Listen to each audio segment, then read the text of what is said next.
Jalan-jalan ke Sulawesi, jangan lupa mampir ke Losari. Saya Indra Ulan, Duta Teknologi, semoga bisa saling menginspirasi. Kemerdekaan belajar murid hadir pada saat setiap murid diberikan kesempatan dan ruang untuk mengembangkan potensinya tanpa batas. Salam dan bahagia.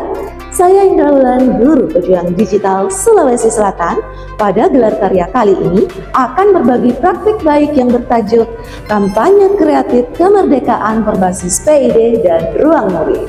Dengan model pembelajaran Project Based Learning multiproduk, murid tidak hanya belajar sejarah kemerdekaan, melainkan dapat merayakan kemerdekaan dengan karya-karya digital yang menarik dan juga kreatif. Assalamualaikum warahmatullahi wabarakatuh. Waalaikumsalam warahmatullahi wabarakatuh. Selamat pagi anak-anak sekalian. Bagaimana kabar kalian hari ini? Sebelum kita belajar, marilah kita berdoa. Di awal pembelajaran, guru membuka pembelajaran dengan mengucapkan salam, mengecek kehadiran murid, dan mempersilahkan perwakilan murid untuk memimpin doa bersama. Seperti biasa, guru ini memberikan sebuah kalimat motivasi. Selanjutnya, guru menyiapkan fisik, psikis, intelektual murid dalam mengawali kegiatan pembelajaran, yakni dengan kegiatan kalimat motivasi hari ini. Hal ini dimaksudkan agar terwujud pembelajaran berkesadaran. Murid berkesadaran untuk menjadi pembelajar yang aktif dan mampu meregulasi diri. Murid memahami tujuan belajarnya serta termotivasi belajar secara intrinsik. Masuk di kartu anak-anak, kemudian masukkan pin gamenya. Kegiatan selanjutnya, guru menyampaikan tujuan pembelajaran serta memberikan asesmen awal untuk mengetahui kesiapan belajar murid. Melaksanakan kegiatan asesmen dilakukan dengan menggunakan menu kelas dan asesmen di ruang GTK pada rumah pendidikan atau dengan games Kahoot yang menggembirakan.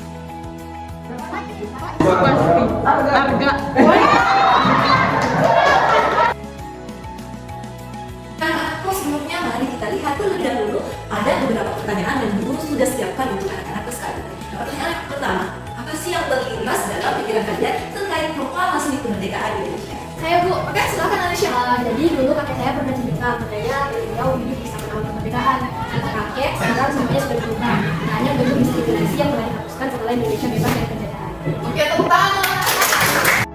Nah, pada model pembelajaran berbasis proyek, sintaks pertama menentukan pertanyaan dasar.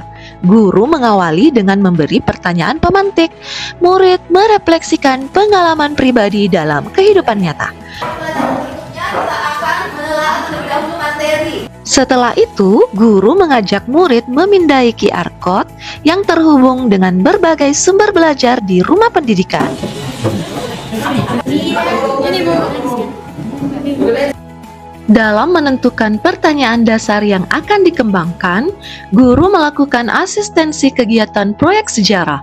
Murid membentuk kelompok proyek sejarah dan selanjutnya guru menyampaikan penguatan pemahaman materi dengan mengakses menu bukti karya berisi berbagai bahan ajar di ruang murid atau dari sumber lainnya.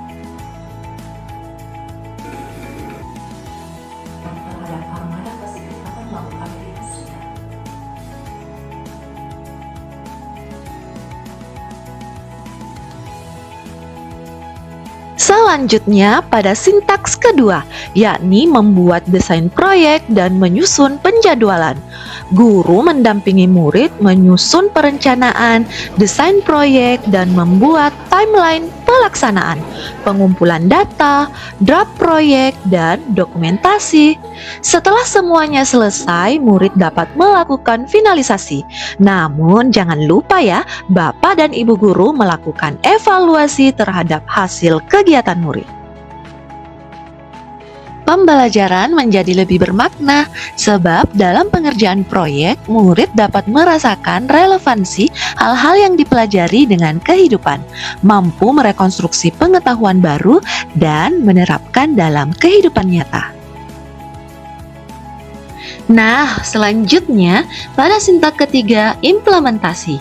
Murid memulai pelaksanaan proyek sejarah sesuai dengan jadwal yang telah ditetapkan. Murid menjalankan proyek masing-masing, membuat video dokumenter, musikalisasi sejarah, dan infografis. Pada sintak keempat, yakni penilaian hasil, murid mengolah data, aset dalam proyek sejarah yang mereka pilih pada setiap kelompok. Murid berkolaborasi untuk menganalisis hasil proyek sejarah yang telah mereka kerjakan, sedangkan guru memfasilitasi dan membimbing proses analisis dengan metode scaffolding, bertahap dan bergantian. Pada pembelajaran berbasis proyek, khususnya di sintaks kelima, yakni evaluasi pengalaman dan refleksi, murid menyajikan hasil proyek dapat berupa presentasi dan peer review ataupun gallery work, sedangkan murid lainnya menanggapi berupa umpan balik konstruktif.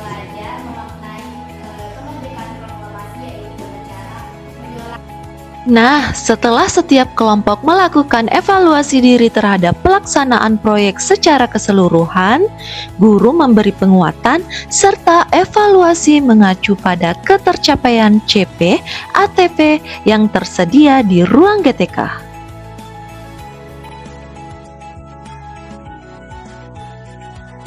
Tibalah kita pada kegiatan penutup pembelajaran.